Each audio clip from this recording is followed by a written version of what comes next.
ओशो की दृष्टि में कृष्ण भारतीय आध्यात्मिकता में भगवान कृष्ण का स्थान अद्वितीय है। वे केवल एक धार्मिक अवतार नहीं, बल्कि संपूर्णता, टोटैलिटी के प्रतीक हैं।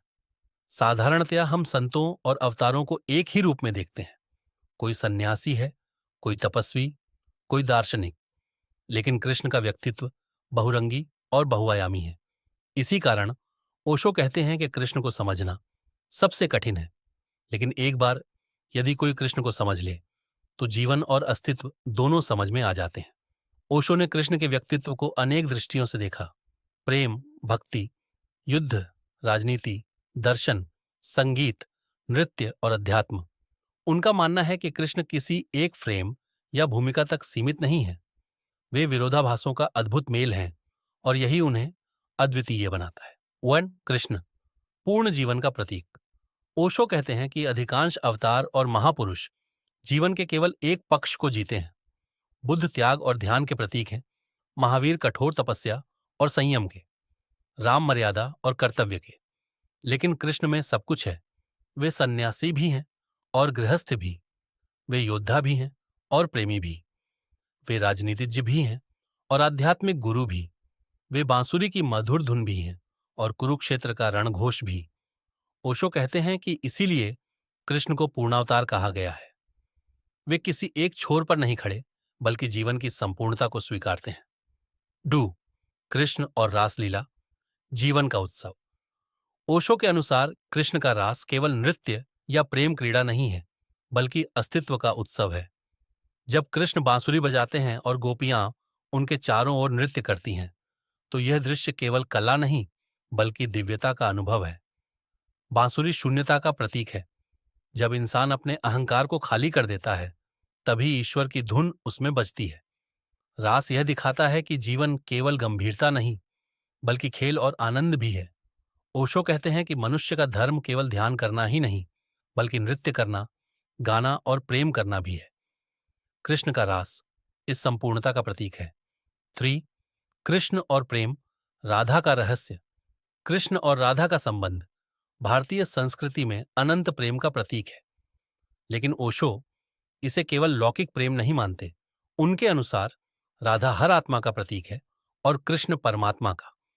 जब आत्मा परमात्मा में मिल जाती है, तो वही राधा कृष्ण का मिलन है। रासलीला उस दिव्य एकत्व का प्रतीक है जहां प्रेम व्यक्तिगत नहीं रह जाता, बल्कि सार्वभौमिक हो जाता है। ओशो कहते हैं कि राधा और कृष्ण की कथा हमें यह सिखाती है कि सच्चा प्रेम स्वार्थ रहित, शुद्ध और परमात्मा की ओर ले जाने वाला होता है।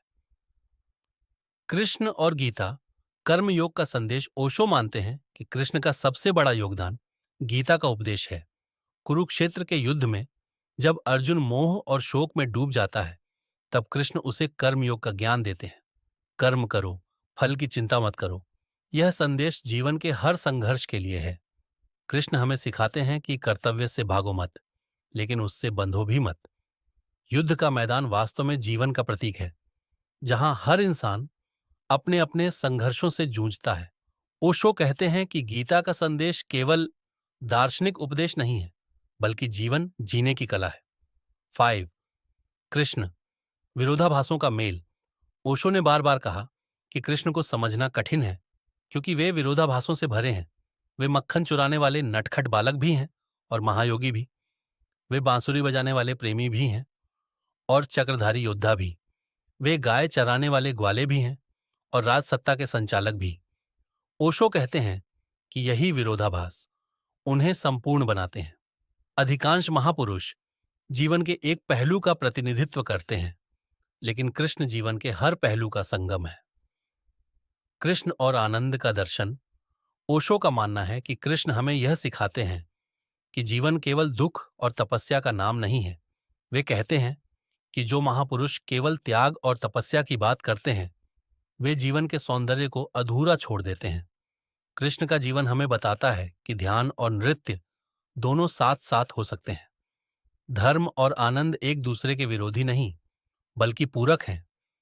कृष्ण की बांसुरी और गीता दोनों इस बात का प्रमाण है कि आध्यात्मिकता जीवन से भागने में नहीं, बल्कि जीवन को पूरी तरह जीने में है। 7. ओशो का निष्कर्ष। कृष्ण का संदेश आज के लिए ओशो मानते हैं कि आधुनिक मनुष्य को कृष्ण की सबसे अधिक आवश्यकता है। आज का जीवन तनाव, गंभीरता और संघर्ष से भरा है। लोग या तो भोग में खो जाते हैं या तपस्या में भाग जाते हैं। लेकिन कृष्ण हमें संतुलन सिखाते हैं। वे कहते हैं कि जीवन को पूरी तरह जियो, लेकिन उसमें डूबो मत। प्रेम करो, लेकिन स्वामित्व मत रखो। कर्तव्य निभाओ, लेकिन बंधन मत बनाओ। भक्ति करो, लेकिन अंधविश्वास मत पालो। ओशो के अनुसार कृष्ण का जीवन यह संदेश देता है कि सच्चा आध्यात्मिक मनुष्य वही है जो जीवन के हर रंग को स्वीकार कर सके। निष्कर्ष, ओशो की दृष्टि में कृष्ण केवल भगवान या अवतार नहीं है, बल्कि जीवन का अंतिम आदर्श है। वे हंसी, नृत्य, प्रेम, युद्ध, भक्ति, ज्ञान और ध्यान सबका संगम है।